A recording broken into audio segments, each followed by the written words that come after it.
Doctor Ajay Alok, 2013 में ज़बीउद्दीन अंसारी, अबू जुंदाल को लाया जाता है, भारत लाया जाता है सऊदी अरेबिया से। उसके बाद 12 साल बाद तहव्वुर हुसैन राणा, जो 2009 से अमेरिका की गिरफ्त में था, करीब 16 से 17 साल लग जाते हैं भारत पहुंचने में। कितनी बड़ी कामयाबी मानेंगे आप? देखिए, सबसे पहली बात, कोई भी एक्सट्रेडिशन अपने में एक बहुत इंपॉर्टेंट प्रक्रिया होती है, वो कभी भी हो। सऊदी अरब से भी अबू जिंदाल को लाना उतना ही मुश्किल था, और उससे भी ज़्यादा लोहे के चने चबाना जैसा था तहव्वुर राणा को एक्स्ट्राडाइट करवा के लाना। एक्स्ट्रेडिशन में चाहे वहाँ के हमारे वकील दयान साहब हो, चाहे यहाँ पे मान साहब हो, जिनके असिस्टेंस से उन्होंने अपनी बातें अमेरिकन जूरीज के सामने अच्छे से रखी, और 3 महत्वपूर्ण मोड़ आए जब इसके तीनों अपील रिजेक्ट हुई। ये एक sustained legal, diplomatic, administrative effort किसी सरकार के द्वारा होता है, तभी ऐसा एक्स्ट्रेडिशन पॉसिबल होता है। Zero tolerance towards terrorism definitely हमारा गोल रहा है जब से मोदी सरकार आई है, और उसके तहत एक्स्ट्रेडिशन की प्रक्रिया अभी सिर्फ यूएस में नहीं, अभी कम से कम 8 देशों में हमारी चल रही है विभिन्न टेररिस्टों के लिए, जो कि प्रक्रिया के स्टेज में। लेकिन स्वाभाविक है, एक्स्ट्रेडिशन जैसे मैंने कहा, it's always a difficult process. देखिए, 2 पहलू होते हैं। तहव्वुर राणा, उसने जो लॉजिस्टिकल सपोर्ट प्रोवाइड किया था, आप ये सोचिए कि 2006 से लेकर 2008 डेविड कोलमैन हेनरी, जिसको हम लोग दाऊ जिलानी भी उनका नाम था, और उसके लश्कर तोयबा से संपर्क स्टैब्लिश थे। उसके बावजूद उसको 2006 से 8 दस्तावेजों की मदद से भारतीय वीजा दिलवाने में इस व्यक्ति ने मदद की। उसको मुंबई में इमिग्रेशन वर्ल्ड फ्रंट के नाम से फ्रंट ऑफिस देके सारी रेकी करवाने में इस व्यक्ति ने मदद की, और उसके बाद लगातार रेकी करके ये कम से कम 1-1 महीने में 60-60 बार कॉल पे बात करता था। इस व्यक्ति का एडवांटेज ये था तहव्वुर राणा का कि ये कैनेडियन पासपोर्ट पे ट्रैवल करता था, जिसमें इसके सिर्फ मदर का नाम मेंशन था, और हमारे उस वक्त भारतीय इमिग्रेशन के पास फ्लैग ऑफ करने का सॉफ्टवेयर नहीं लगा हुआ था कि कोई अगर फॉरेनर लगातार महीने में 2-3 बार आ रहा है तो उसको फ्लैग ऑफ करके उसको सर्वेलेंस पे लें, जो कि अब अवेलेबल है, जो पहले नहीं था। इन सब तमाम विसंगतियों के कारण इसको वो लॉजिस्टिकल सपोर्ट मिली, और ये लोग ऐसा काम करने में एग्जीक्यूट कर गए।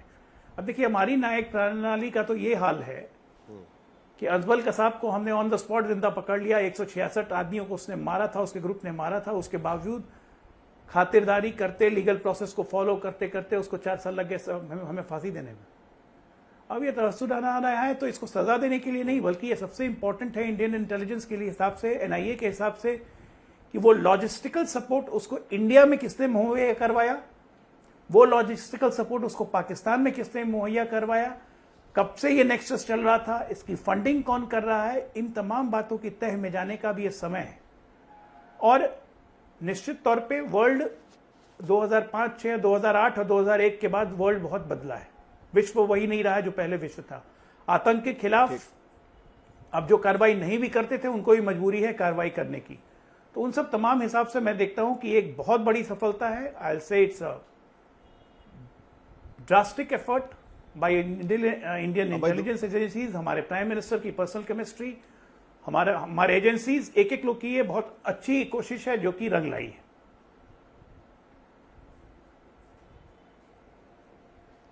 आनंद दुबे हमारे साथ जुड़े हुए हैं। आनंद जी, कितनी बड़ी कामयाबी मानते हैं, खास करके मुंबई के लोगों के लिए, क्योंकि मुंबई ने ये टेरर अटैक देखा है 4 दिन तक, पूरे 4 दिन तक मुंबई में जिस तरीके का माहौल यहां पर बना रहा, उसके बाद इतनी बड़ी कामयाबी कैसे देखते हैं?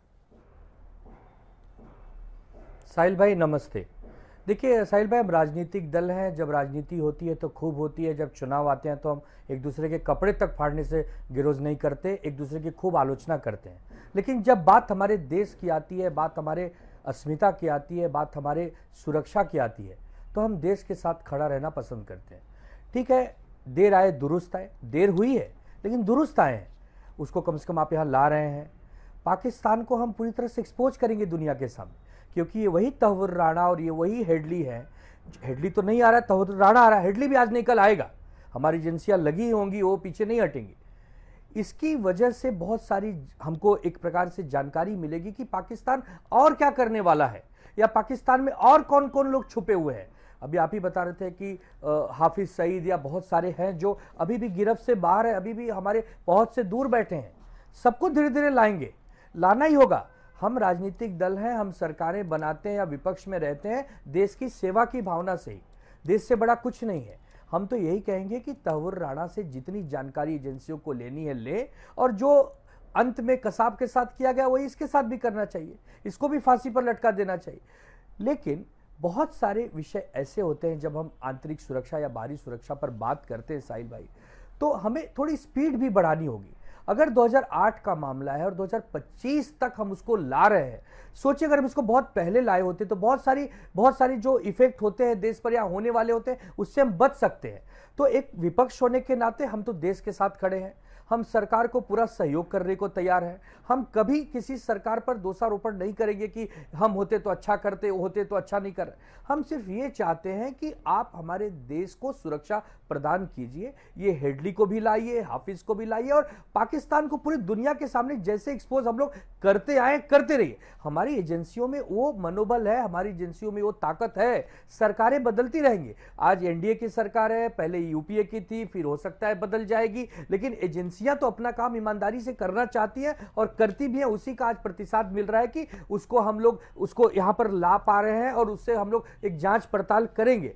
तो साहिल भाई, आपका जो सवाल था कि आनंद जी आप इसको कैसे देखते हैं, तो हाँ, ये बड़ी कामयाबी है, थोड़ी देर से आई है लेकिन अच्छी है। आने वाले समय में और तगड़ा जांच हम आगे बढ़ाएं, इससे बहुत कुछ पूछें, कैसे हुआ था, क्या षड्यंत्र था इसके पीछे, कौन कौन लोग इन्वॉल्व थे, क्या पाकिस्तान के अलावा भी कुछ लोग इसमें इन्वॉल्व थे, कहां से बैठकर ऑपरेट कर रहे थे। ये तो बहुत बड़ा विषय है, तो सब जांच एजेंसियां ही करेंगी। लेकिन ये एक अच्छा कदम है हमारे, क्योंकि हम लोग सब ये सब देखे हैं साहिल भाई, हमारे युग में हुआ है, 166 लोगों की जान गई, 300 से ज्यादा लोग घायल हुए, हमारे कितने पुलिसकर्मी शहीद हुए। बहुत जज्बे से इस पूरी लड़ाई को लड़ा उन्होंने एक योद्धा बनकर, और कसाब को तो हमने जिंदा पकड़ा। टीडीएस प्रोसेस होता है किसी का भी एक्स्ट्राडिशन, और खास करके अमेरिका जैसे देश से एक्स्ट्राडिशन, ये बहुत ही बड़ा टीडीएस प्रोसेस होता है।